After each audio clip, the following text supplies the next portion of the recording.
story segment tonight, President Obama and Islam. That is the subject of this evening's Talking Points memo.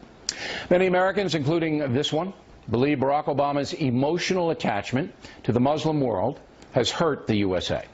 There's no question the Obama administration's greatest failure is allowing the Islamic terror group ISIS to run wild, murdering thousands of innocent people all over the world, including many Muslims. Mr. Obama has never acknowledged that mistake, nor does he define the ISIS threat accurately. That group is killing innocent people in order to impose a radical version of Islam on the world. The jihad is solely based on theology, perverted as it may be. President Obama, as we all know, will not even use the words Islamic terrorism.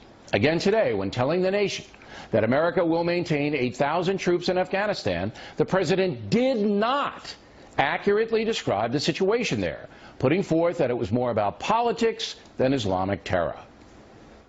That is why the United States will continue to strongly support an Afghan-led reconciliation process, and why we call on all countries in the region to end safe havens for militants and terrorists. But they are not just militants and terrorists. They are Islamic-driven killers who protected al-Qaeda before the 9/11 attack. Yet the President of the United States does not define the terror issue clearly. Here's why. Barack Obama's father, who abandoned his family, was a Muslim who eventually turned atheist. Then his mother married another Muslim, moving young Barry to Indonesia, where he was exposed to the Islamic world, even though he did attend a Catholic school in first grade. According to his half-sister, Barack Obama attended his half-brother's wedding in the early 1990s. Malik Obama was a Muslim.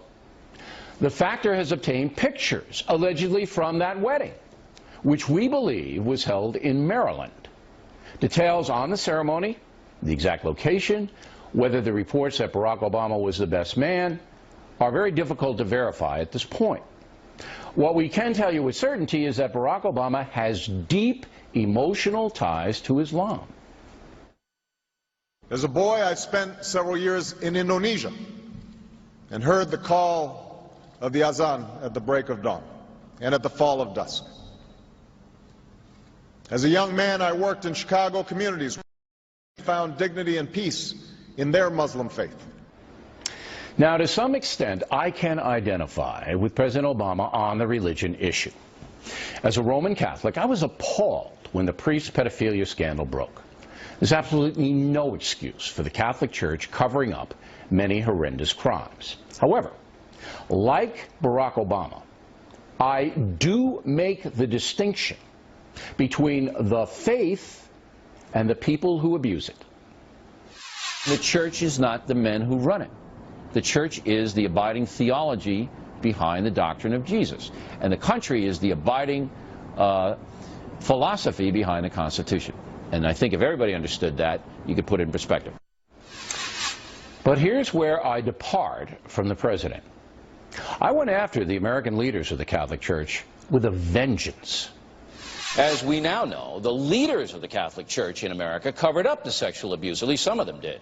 It's my opinion that Cardinal Law in Boston could be arrested and charged with criminal negligence in the matter. Remember, Law admits transferring pedophile priests to places where they had continuing contact with children. Americans have a right to demand, and I mean demand, that their authorities take care of Cardinal Law, not the Pope. That American authorities take care of a man who aided and abetted the molestation of American children. We have the right, every American citizen, to demand that this Cardinal Law is removed. It's way beyond just Catholics. Law was eventually booted out of Boston, but then given a cushy job in Rome, another embarrassment for the Catholic Church. Barack Obama should do what I did. Aggressively call out those who abuse the Muslim faith, who commit atrocities under a religious banner. He should make defeating the jihad a central issue and stop trying to diminish Islamic terrorism by avoiding the simple truth. Radical Islam is a direct threat to the entire world. Whether they live in Afghanistan, Iran, Iraq, Syria, or Africa, it is Islamic killers who are the central problem on the planet. President Obama should acknowledge that today and begin to correct